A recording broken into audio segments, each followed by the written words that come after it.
Is 500,000 still enough to buy a real home in your city or town?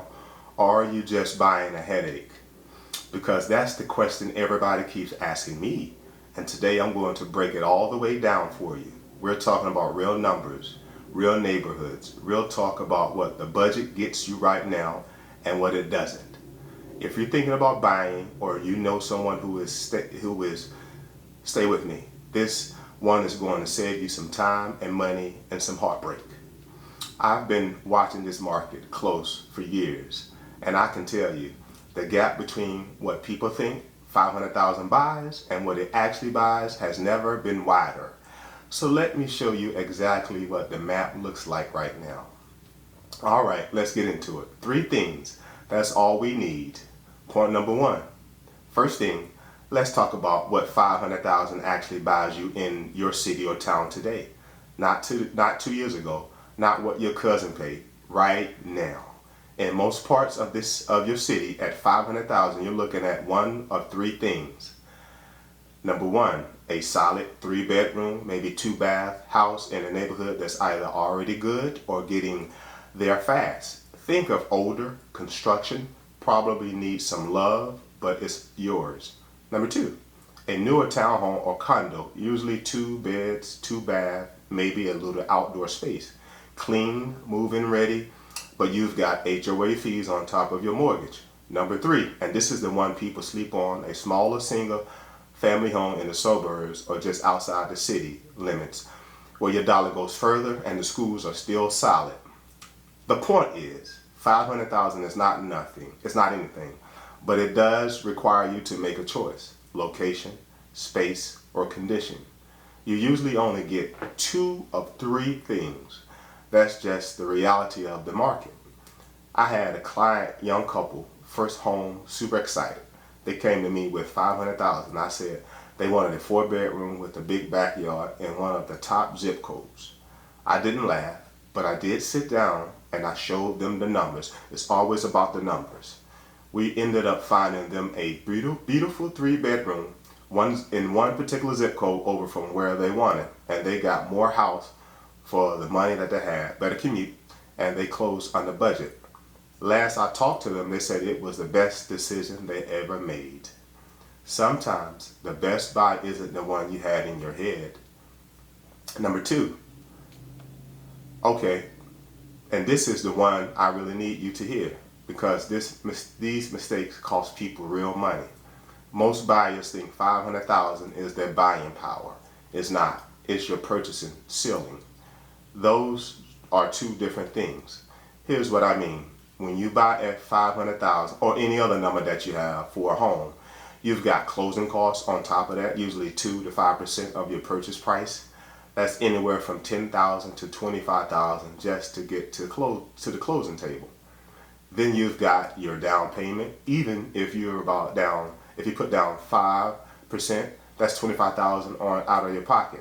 If you're going 25 to avoid PMI, that's private mortgage insurance, you're talking about $100,000 down.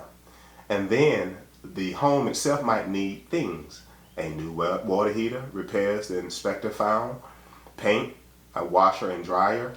So 500,000 on paper, by the time you move in, you might spend 550,000 or more out of your pocket.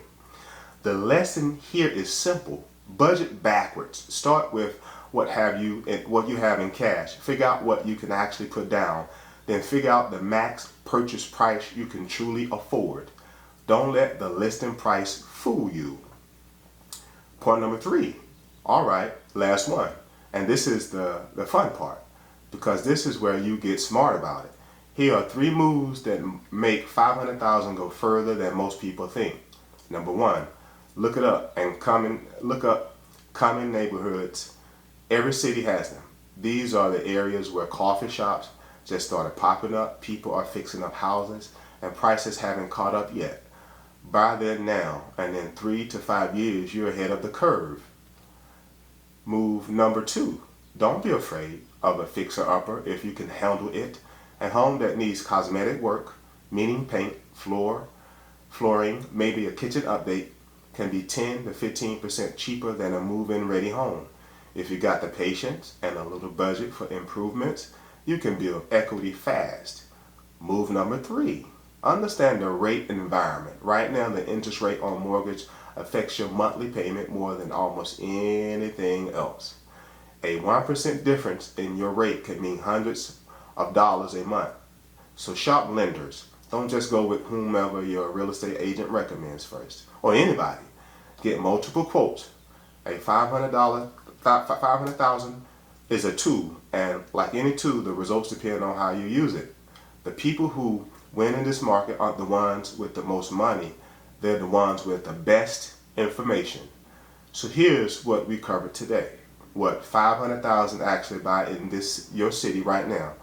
The hidden costs that most buyers don't factor in. And 3 smart moves to make that budget work harder for you. If you walked into this video thinking 500,000 was either a lot of money or not enough, I hope you're walking out with a clear picture now. Because it's neither. It's a starting point. And starting points are powerful when you know what to do next. If this have helped you, do me a favor, drop a comment below and tell me what city or neighborhood you're looking in. I will read every single one, and I might just make a video specifically about your area. And if you haven't already, please like the video, subscribe to the channel, and hit the notification button so you never miss out when I drop new content. I put out real information for real buyers every single week. No fluff, no hype, just the facts you need. Remember this, the best time to learn the market is before you in the market. I'll see you in the next video. Take care. Bye-bye.